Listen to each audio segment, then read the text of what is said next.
Hello friends, welcome back to my YouTube channel Study Career Point. I hope you all are doing well. So start करते हैं देखिए हमारे आज के question paper से, जिसमें हम EVS पेपर 1 के लिए कवर कर रहे हैं।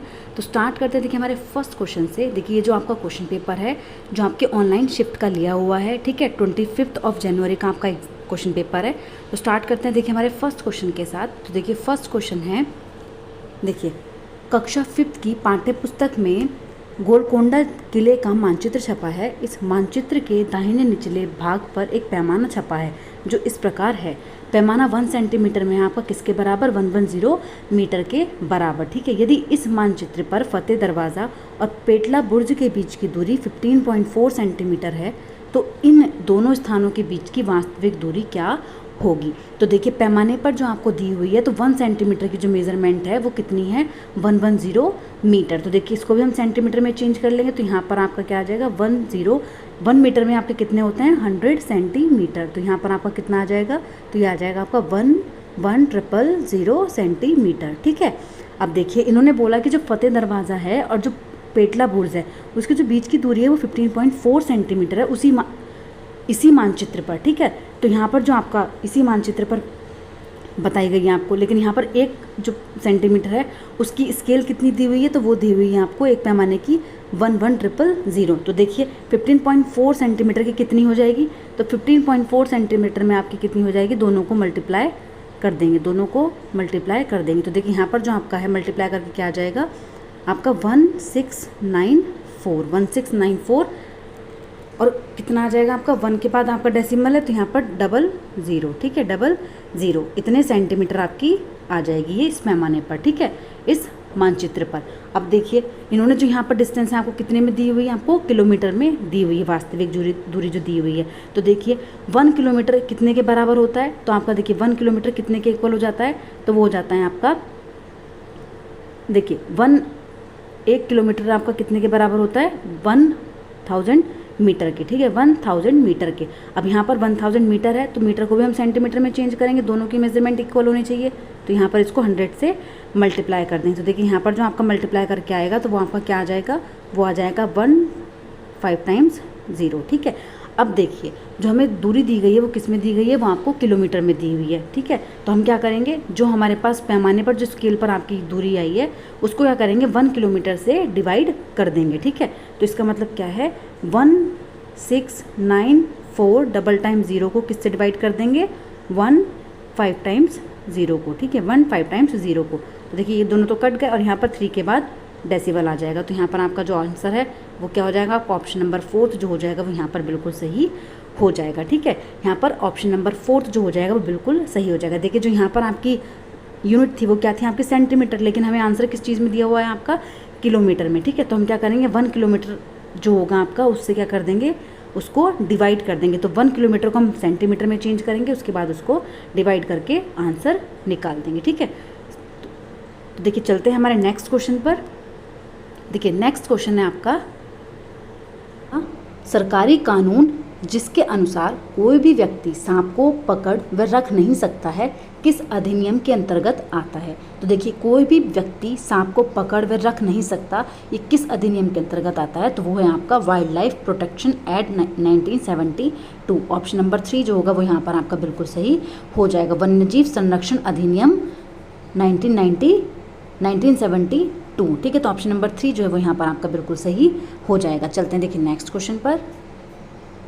देखिए नेक्स्ट क्वेश्चन है, राजाजी राष्ट्रीय उद्यान स्थित है। तो देखिए जो राजाजी नेशनल पार्क है वो आपका कहाँ पर है? तो वो है उत्तराखंड में। कहाँ पर है? उत्तराखंड में। तो यहाँ पर ऑप्शन नंबर 1 जो हो जाएगा वो आपका बिल्कुल सही हो जाएगा, ठीक है। ऑप्शन नंबर 1 जो होगा वो आपका बिल्कुल सही हो जाएगा। चलते हैं देखिए नेक्स्ट क्वेश्चन पर। देखिए नेक्स्ट क्वेश्चन है, निम्नलिखित में से कौन सा अनवीकरणीय ऊर्जा का रूप है? देखिए 2 टाइप्स की आपकी एनर्जी होती हैं, एक होती है आपकी रिन्यूएबल, दूसरी होती है आपकी नॉन रिन्यूएबल, ठीक है। तो जो आपकी रिन्यूएबल होती हैं, जो आपकी रिन्यूएबल एनर्जी होती हैं वो क्या होती हैं? जिनको हम यूज़ करते हैं और वो क्या होती हैं? हमारे बार बार हमारे यूज़ में आती रहती हैं, जैसे आपकी जो कभी भी ख़त्म नहीं होती, जैसे आपकी सौर ऊर्जा क्या होती है? सूर्य का प्रकाश आपकी सौर ऊर्जा, ठीक है। सौर ऊर्जा हो गई आपकी, पवन ऊर्जा हो गई, ठीक है, पवन ऊर्जा, ये आपके क्या होते हैं, ये आपके होते हैं रिन्यूएबल एनर्जी के स्रोत, ठीक है, जिनको क्या करते हैं हम, जो आपको पुनः वापस मिलती रहती है, जो कभी आपकी ख़त्म नहीं होती। लेकिन जो नॉन रिन्यूएबल एनर्जी होती हैं, ये क्या होती हैं, जो अनवीकरणीय ऊर्जा होती हैं, वो क्या होती हैं, जो एक बार यूज़ आपने कर ली वो पुनः वापस नहीं किया जा सकता, उसको पुनः वापस नहीं, बहुत समय लग जाता है उसको वापस लाने में, वो होती है आपकी अनवीकरणीय ऊर्जा। जैसे कि आपका क्या हो गया, आपका कोयला, ठीक है, क्या हो जाता है आपका कोयला, प्राकृतिक गैस, ठीक है, प्राकृतिक गैस, आपका तेल, ठीक है, ऑयल, क्या हो जाता है आपका ऑयल।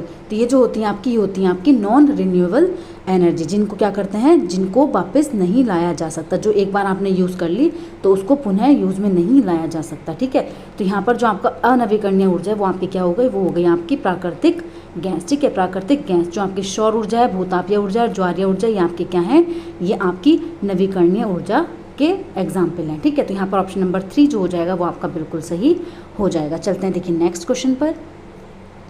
देखिए नेक्स्ट क्वेश्चन है, निम्न में से कौन सा केंद्र शासित प्रदेश बंगाल की खाड़ी के तट पर स्थित है। तो देखिए कौन सा जो है वो बंगाल की खाड़ी के तट पर स्थित केंद्र शासित प्रदेश है, तो वो है आपका पुडुचेरी। क्या है आपका, पुडुचेरी। तो यहाँ पर ऑप्शन नंबर 3 जो होगा वो आपका बिल्कुल सही हो जाएगा, ठीक है, ऑप्शन नंबर 3 जो है वो आपका बिल्कुल सही है। चलते हैं देखिए नेक्स्ट क्वेश्चन पर। देखिए नेक्स्ट क्वेश्चन है, राहुल को जुकाम है, वह अपने पसंदीदा भोजन का स्वाद नहीं ले पा रहा है, यह इस कारण है, पैपिले संवेदनशील नहीं है, स्वाद कलिकाएं सूजी हुई हैं, जुकाम से उसकी सूंघने की अनुभूति प्रभावित हो गई है, या फिर जुकाम आपकी स्वाद कलिकाओं को सुन्न कर देता है। तो देखिए जुकाम से क्या होता है, उसकी सूंघने की जो अनुभूति है वो क्या हो गई है, प्रभावित हो गई है। तो यहाँ पर ऑप्शन नंबर 3 जो होगा वो बिल्कुल सही हो जाएगा। जो कोल्ड होता है वो आपका अफेक्ट करता है हिज सेंस ऑफ स्मेल, ठीक है, क्या करता है आपका सेंस ऑफ स्मेल को क्या करता है, अफेक्ट करता है। तो यहाँ पर ऑप्शन नंबर 3 जो हो जाएगा वो आपका बिल्कुल सही हो जाएगा। चलते हैं देखिए नेक्स्ट क्वेश्चन पर। देखिए नेक्स्ट क्वेश्चन है, वन्य जीव संरक्षण सप्ताह किस माह के पहले सप्ताह के दौरान मनाया जाता है। तो देखिए कौन से सप्ताह के दौरान ये आपका मनाया जाता है, वन्य जीव संरक्षण सप्ताह। तो ये होता है आपका, देखिए जो वन्य जीव संरक्षण सप्ताह होता है वो किस माह के पहले सप्ताह के दौरान मनाया जाता है, तो वो होता है आपका अक्टूबर माह के, ठीक है, अक्टूबर माह के। तो यहाँ पर ऑप्शन नंबर 1 जो हो जाएगा वो आपका बिल्कुल सही हो जाएगा। चलते हैं देखिए नेक्स्ट क्वेश्चन पर। देखिए नेक्स्ट क्वेश्चन है, जल संग्रहण व संरक्षण में योगदान के लिए 2015 में किसने स्टॉकहोम जल पुरस्कार जीता था। तो देखिए किसने जो है स्टॉकहोम जल पुरस्कार जीता, राजेंद्र सिंह, सुंदरलाल बहुगुणा, मेधा पाटकर या फिर पांडुरंग हेगड़े। तो देखिए यहाँ पर जो आपका राइट आंसर है वो क्या हो जाएगा आपका राजेंद्र सिंह। कौन हो जाएंगे आपके राजेंद्र सिंह, जिन्होंने स्टॉकहोम वाटर प्राइज जीता था 2015 में, वो कौन है आपके राजेंद्र सिंह। ऑप्शन नंबर 1 जो हो जाएगा वो आपका बिल्कुल सही हो जाएगा। चलते हैं देखिए नेक्स्ट क्वेश्चन पर। देखिए नेक्स्ट क्वेश्चन है, आपको मिलान करना है, ठीक है, नेक्स्ट क्वेश्चन में आपको मिलान करना है। देखिए असम, आपको स्थान दिए हुए हैं, ठीक है, और उनके घरों के बारे में आपको मिलान करना है। तो देखिए जो असम है, असम में क्या पाए जाते हैं आपके, असम में आपके बांस के खंभों पर बने ऊंचे घर जिनकी छतें ढालू होती हैं, ठीक है, जिनकी छतें क्या होती हैं आपकी ढालू होती हैं। लेह लद्दाख में कैसे आपके घर होते हैं, लेह लद्दाख में होते हैं घर पत्थर के बने जिनकी फर्श और छतें क्या होती हैं, लकड़ी की बनी होती हैं, ठीक है। उसके बाद आता है आपका मनाली हिमाचल प्रदेश, हिमाचल प्रदेश में क्या होता है आपका पत्थर या लकड़ी के बने घर जिनकी छतें जो होती हैं क्या होती हैं, ढालू होती हैं, ठीक है, जिनकी छतें क्या होती हैं, ढालू होती हैं। अब देखिए जो आपका राजस्थान है, राजस्थान में आपका कौन सा बचता है, तो देखिए राजस्थान में आपका मिट्टी की मोटी दीवारों के घर जिनकी छतें कटीली झाड़ियों की बनी होती हैं, जिनकी जो छतें हैं वो कटीली झाड़ियों की बनी होती हैं। तो यहाँ पर जो आपका राइट आंसर है वो क्या हो जाएगा, तो वो हो जाएगा आपका ऑप्शन नंबर 1, ठीक है, ऑप्शन नंबर 1 जो है वो आपका सही मिलान है। चलते हैं देखिए नेक्स्ट क्वेश्चन पर। देखिए नेक्स्ट क्वेश्चन है यहाँ पर आपका, स्वाद कलिकाओं का सही अनुक्रम जीभ के सिरे से अगल बगल और फिर पीछे तक क्या होगा। देखिए स्वाद कलिकाओं का आपको सही क्रम बताना है। देखिए मीठा खट्टा नमकीन कड़वा, मीठा नमकीन खट्टा कड़वा। देखिए हमारी जो टंग होती है उसमें क्या होते हैं, जीभ के सिरे जो होते हैं वो क्या होते हैं, डिवाइड होते हैं, ठीक है, जो स्वाद कलिकाएं आपकी होती हैं वो डिवाइड होती है, जैसे आगे का, ठीक है, फिर आपका सेंटर पॉइंट जो होता है, फिर आपका पीछे का कि कौन सा जो है कौन से स्वाद देता है, ठीक है। फिर कड़वा, खट्टा, नमकीन, मीठा, कड़वा, नमकीन, खट्टा या फिर मीठा। तो देखिए यहाँ पर जो आपका राइट आंसर है वो क्या होगा, तो देखिए आपका ऑप्शन नंबर 1 जो है, ऑप्शन नंबर 2 जो है वो आपका बिल्कुल सही है। जो बिल्कुल आगे का होता है आपका वो बिल्कुल मीठा होता है, फिर आपका नमकीन आता है, उसके बाद खट्टा और फिर आपका क्या आता है, कड़वा बताता है। तो यहाँ पर ऑप्शन नंबर 2 जो है वो आपका बिल्कुल सही हो जाएगा। चलते हैं देखिए नेक्स्ट क्वेश्चन पर। देखिए नेक्स्ट क्वेश्चन है आपका, किसी पौधे अथवा जंतु की प्रजाति जिसका गंभीर रूप से विलुप्त होने का खतरा हो उसे क्या कहते हैं। देखिए किसी पौधे अथवा जंतु की प्रजाति जिसका गंभीर रूप से विलुप्त होने का खतरा हो उसको क्या है, संकटापन्न प्रजातियां, मतलब endangered species, rare species, endemic species या फिर एक्सटिंक्ट स्पेसीज। तो देखिए विलुप्त हो चुकी प्रजातियां, स्थानीय प्रजातियां या फिर दुर्लभ प्रजातियां। तो देखिए जिनका गंभीर रूप से विलुप्त होने का खतरा होता है उनको हम क्या बोलते हैं, तो वो होती हैं आपकी एंडेंजर्ड स्पेसीज। क्या होती हैं आपकी, संकटापन्न प्रजातियां। तो ऑप्शन नंबर 1 जो हो जाएगा वो यहाँ पर आपका बिल्कुल सही हो जाएगा। चलते हैं देखिए नेक्स्ट क्वेश्चन पर।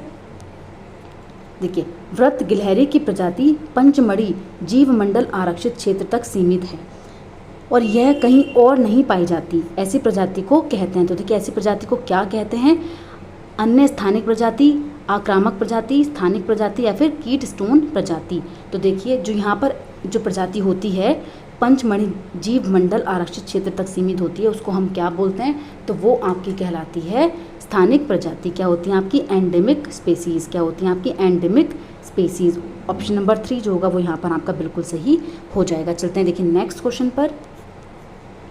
देखिए नेक्स्ट क्वेश्चन है, नौसेना की परेड में लीडर के पीछे चलने वाली टुकड़ियों की संख्या कितनी होती है। देखिए जो नौसेना की परेड होती है उसमें लीडर के पीछे चलने वाली जो टुकड़ियाँ होती हैं उनकी जो संख्या है वो कितनी होती है, जो टुकड़ियों की जो संख्या है वो आपसे पूछ रहे हैं कि कितनी होती है। तो देखिए वो होती हैं आपकी 4। कितनी होती हैं आपकी, 4। ऑप्शन नंबर 2 जो होगा वो आपका यहाँ पर बिल्कुल सही हो जाएगा। चलते हैं देखिए नेक्स्ट क्वेश्चन पर। देखिए नेक्स्ट क्वेश्चन है, रोहन आमों की विभिन्न किस्में खरीदने के लिए फलों की मंडी में गया, रोहन द्वारा खरीदे गए आमों के सही समूह को पहचानिए। तो देखिए रोहन द्वारा जो खरीदे गए आमों का सही क्रम है वो क्या है आपका, तो देखिए यहाँ पर जो आपका राइट आंसर है वो क्या हो जाएगा, तो वो हो जाएगा आपका ऑप्शन नंबर 2 अल्फासो, केसर, तोतापरी, नीलम। ठीक है, जो रोहन है उसने आमों की जो है विभिन्न क्या करी किस्में खरीदने के लिए फलों की मंडी में गया और उसने जो उसके जो खरीदे हुए आमों का सही क्रम है वो आपको पहचानना, तो वो आपका क्या है, अल्फांसो, केसर, तोतापरी और नीलम। तो यहाँ पर ऑप्शन नंबर 2 जो हो जाएगा वो आपका बिल्कुल सही हो जाएगा। ठीक है, ऑप्शन नंबर 2 जो है वो आपका यहाँ पर बिल्कुल सही है। चलते हैं देखिए नेक्स्ट क्वेश्चन पर। देखिए कोई जनजाति एक ऐसे सुस्पष्ट लोगों का समूह होता है जिनकी अपनी जीवन शैली तथा संस्कृति होती है। जरावा जनजाति किस क्षेत्र या राज्य की है, जो जरावा जनजाति है वो कौन से क्षेत्र में आपकी पाई जाती है, ये आपसे पूछ रहे हैं। तो देखिए जो जरावा जनजाति है वो अंडमान निकोबार द्वीप समूह में पाई जाती है, अंडमान और निकोबार द्वीप समूह में आपकी पाई जाती है। ठीक है, तो यहाँ पर ऑप्शन नंबर 1 जो होगा वो आपका बिल्कुल सही हो जाएगा। चलते हैं देखिए नेक्स्ट क्वेश्चन पर।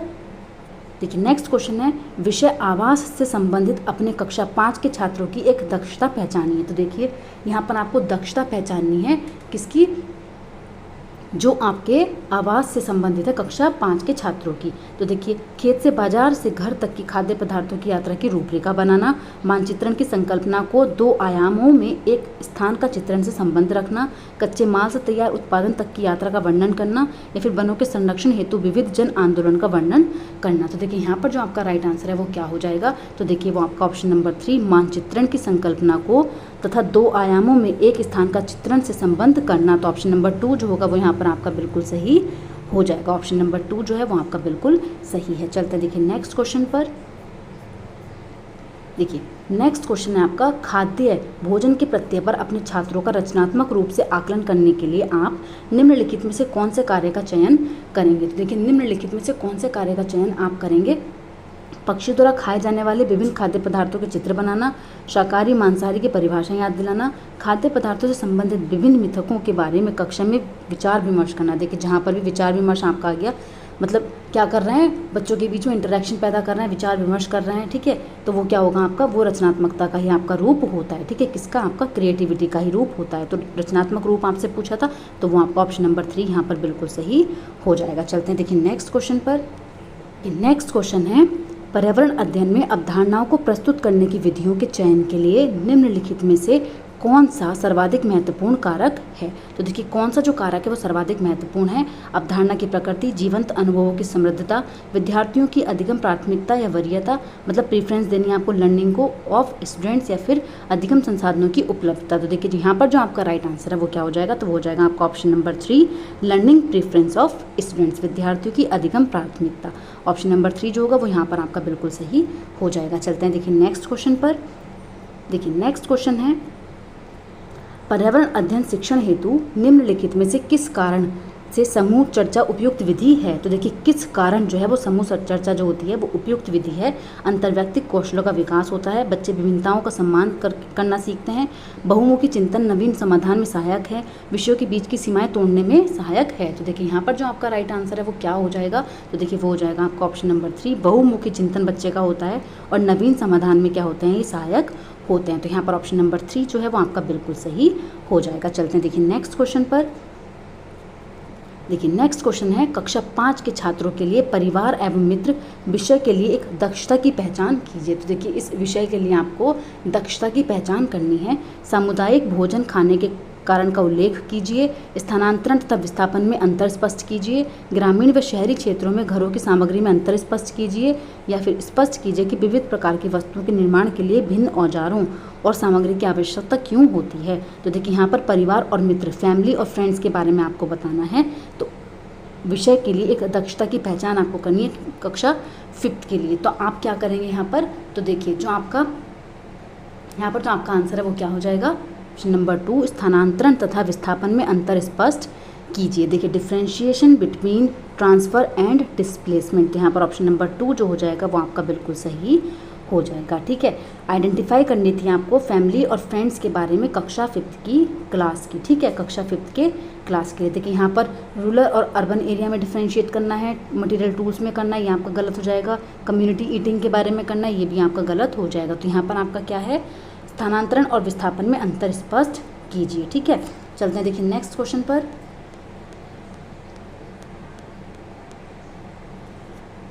देखिए ईवीएस की पाठ्य पुस्तकों में वृत्तांतों को व्यापक रूप से शामिल किया गया है, जिससे कि एनसीएफ 2005 के निर्देशों का पालन हो, मूलभूत प्रत्ययों की समझ को बढ़ावा मिले, मूलभूत प्रत्ययों को सीखने में आनंद मिले, या फिर छात्रों में संप्रेषण के कौशलों का विकास हो। तो देखिए यहाँ पर जो आपका राइट आंसर है वो क्या हो जाएगा, तो देखिए ऑप्शन नंबर ए आपका बिल्कुल सही है, बी आपका सही है और आपका सी सही है। देखिए मूलभूत प्रत्ययों को सीखने में आनंद मिलता है, बढ़ावा मिले और निर्देशों का पालन हो, लेकिन छात्रों के संप्रेषण मतलब कम्युनिकेशन कौशलों का विकास हो, ये आपका क्या है यहाँ पर गलत है। ठीक है, यहाँ पर क्या है आपका ये गलत है, जो क्योंकि इन्होंने पूछा है वृत्तांतों को व्यापक रूप से आपको शामिल किया गया है जिससे कि क्या हो, तो यहाँ पर ऑप्शन नंबर 2 जो हो जाएगा वो आपका बिल्कुल सही हो जाएगा। ठीक है, ऑप्शन नंबर 2 जो है वो यहाँ पर आपका बिल्कुल सही है।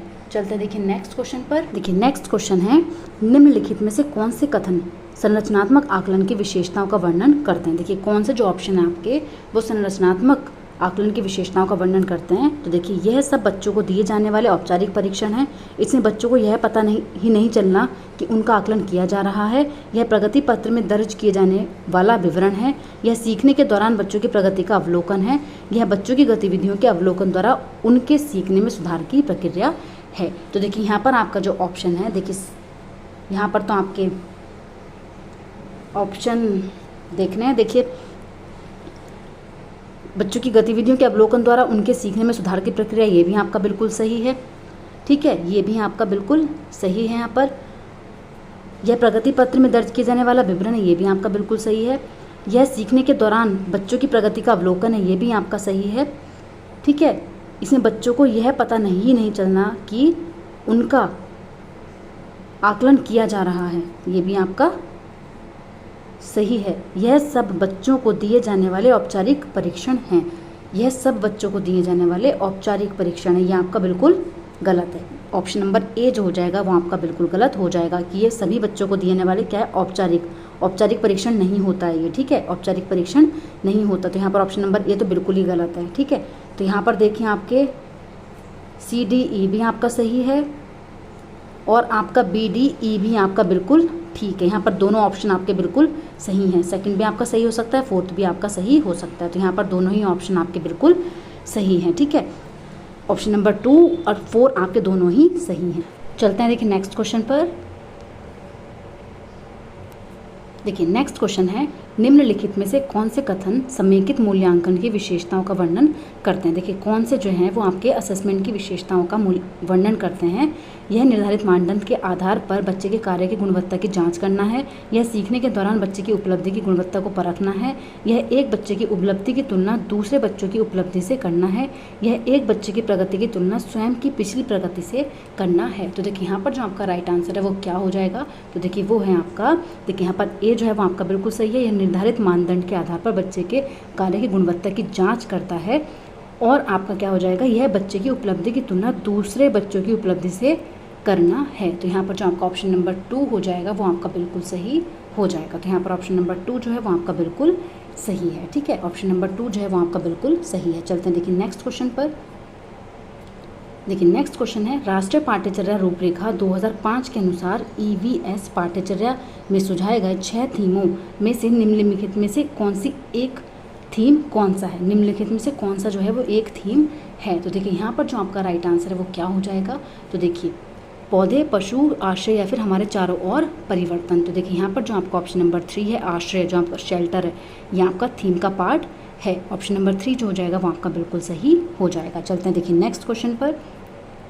देखिए नेक्स्ट क्वेश्चन है, EVS पाठ्यचर्या में थीम परिवार और मित्र सम्मिलित करता है। तो देखिए परिवार और मित्र क्या सम्मिलित करता है, आश्रय, कार्य और खेल, जल या फिर जीवन। तो देखिए यहाँ पर जो आपका राइट आंसर है वो क्या हो जाएगा, तो देखिए वो है आपका ऑप्शन नंबर 2। क्या है आपका ऑप्शन नंबर 2, कार्य और खेल। ठीक है, क्या आपका करता है, वर्क एंड प्ले। ठीक है, वर्क एंड प्ले। चलते हैं देखिए नेक्स्ट क्वेश्चन पर। देखिए नेक्स्ट क्वेश्चन है, सबिया ने अपने चित्र में आकाश को हरा और पेड़ को नीला रंग किया, उसके शिक्षण को पहले क्या करना चाहिए। तो देखिए साबिया ने आकाश और पेड़ का चित्र देखने के लिए कहें और चित्र फिर से बनाने को कहें। साबिया को बताएं कि आकाश नीला होता है और पेड़ हरे होते हैं और उसने गलत रंग किया है, या फिर उसके चित्र की सराहना करें, पूछें कि उसने इन रंगों का चयन क्यों किया। साबिया को बगीचे में ले जाएं और उसके आकाश और पेड़ देखने दें। तो देखिए यहाँ पर जो आपका राइट आंसर है वो क्या हो जाएगा, तो देखिए यहाँ पर जो आपका आंसर है वो आपका ऑप्शन नंबर 3, उसके चित्र की जो है वो सराहना करें और पूछें कि इन रंगों का चयन उसने क्यों किया है। ठीक है, तो यहाँ पर आपका जो ऑप्शन नंबर 3 है वो आपका बिल्कुल सही है। चलते हैं देखिए नेक्स्ट क्वेश्चन पर। देखिए नेक्स्ट क्वेश्चन है यहाँ पर, पर्यावरण अध्ययन का पाठ्यक्रम निम्नलिखित में से किस प्रकार संगठित है। तो देखिए जो पर्यावरण अध्ययन है उसका जो पाठ्यक्रम है वो किस प्रकार आपका संगठित है। बच्चे के निकटतम परिवेश से प्रारंभ होकर व्यापक पर्यावरण तक, व्यापक पर्यावरण से प्रारंभ होकर बच्चे के निकटतम परिवेश तक, स्वयं के रूप में बच्चे से प्रारंभ होकर स्वयं के रूप में व्यापक संदर्भ तक, या फिर स्वयं के रूप में व्यापक संदर्भ से लेकर स्वयं के रूप में बालक तक। तो देखिए यहाँ पर जो आपका राइट आंसर है वो क्या हो जाएगा, तो वो है आपका ए और सी। देखिए बच्चे के निकटतम परिवेश से प्रारंभ होकर व्यापक पर्यावरण तक और उसके बच्चे के प्रारंभ से लेकर उसके व्यापक संदर्भ तक। तो यहाँ पर ऑप्शन नंबर 3 जो है वो आपका बिल्कुल सही है, ए और सी आपके सही हैं। चलते हैं देखिए नेक्स्ट क्वेश्चन पर। देखिए नेक्स्ट क्वेश्चन है यहाँ पर आपका, निम्नलिखित में से कौन से कथन बच्चों के पर्यावरण में सीखने के बारे में सर्वाधिक उपयुक्त हैं। तो देखिए कौन से कथन जो हैं वो पर्यावरण से सीखने के बारे में सर्वाधिक उपयुक्त हैं। बच्चे अपने प्रयासों से अकेले सीखते हैं, बच्चे पर्यावरण से अंतःक्रिया द्वारा सीखते हैं, बच्चे अपने दोस्तों के साथ चर्चा द्वारा सीखते हैं, या फिर बच्चे शिक्षक की व्याख्या से सीखते हैं। तो देखिए यहाँ पर जो आपका राइट आंसर है वो क्या हो जाएगा, तो वो है देखिए बच्चे पर्यावरण से अंतःक्रिया करके सीखते हैं और अपने दोस्तों के साथ चर्चा द्वारा सीखते हैं। ऑप्शन नंबर 2 जो होगा वो यहाँ पर आपका बिल्कुल सही हो जाएगा। चलते हैं देखिए नेक्स्ट क्वेश्चन पर। देखिए अंतरा को अकेले पहेली हल करना मुश्किल लग रहा था, लेकिन बड़े भाई प्रसून के साथ वह कुछ ही मिनटों में पहेली को आसानी से सुलझा सकी। इसका कारण निम्नलिखित में से क्या हो सकता है। तो देखिए अपने बौद्धिक विकास की क्रमिक अवस्थाओं में स्वाभाविक रूप से विकसित होते हैं। बच्चे वयस्क के सहारे दिए गए स्कैफोल्डिंग से समीपस्थ विकास के क्षेत्र को पार कर लेते हैं। जो कि ऑप्शन नंबर 2 जो होगा वो यहाँ पर बिल्कुल सही हो जाएगा कि बच्चे क्या करते हैं, वयस्क की सहायता से, ठीक है, क्या करते हैं, वो स्कैफोल्डिंग करते हैं, उनको हिंट देते हैं, एग्जाम्पल देते हैं, तो उससे क्या करते हैं, वो समीपस्थ विकास के क्षेत्र को पार कर लेते हैं। तो यहाँ पर ऑप्शन नंबर 2 जो होगा वो आपका बिल्कुल सही हो जाएगा। चलते हैं देखिए नेक्स्ट क्वेश्चन पर। नेक्स्ट और लास्ट क्वेश्चन है देखिए आज का, प्राथमिक स्तर पर EVS में पाठ्यक्रम इस तरह से व्यवस्थित किया जाता है कि यह शुरू होता है सीखने वाले के तत्काल परिवेश से, पड़ोस और समुदाय से, वैश्विक संदर्भ से और बड़े संदर्भ से। तो देखिए यहाँ पर जो आपका राइट आंसर है वो क्या हो जाएगा, तो देखिए सीखने वाले के तत्काल परिवेश से, ठीक है, सीखने वाले के तत्काल परिवेश से। तो यहाँ पर ऑप्शन नंबर 1 जो है वो आपका बिल्कुल सही हो जाएगा। तो देखिए आज का सेशन आपका यहीं पर कंप्लीट होता है। आज थोड़ा सा डिस्ट्रैक्शन हुआ है आसपास की वजह से थोड़ा यहाँ पर वर्किंग एरिया है। अगर आपको मेरी क्लास पसंद आई हो तो प्लीज़ मेरे चैनल को लाइक करें, सब्सक्राइब करें और शेयर करें। ऐसे ही और वीडियोज़ के लिए मेरे चैनल पर बने रहिए। Thank you.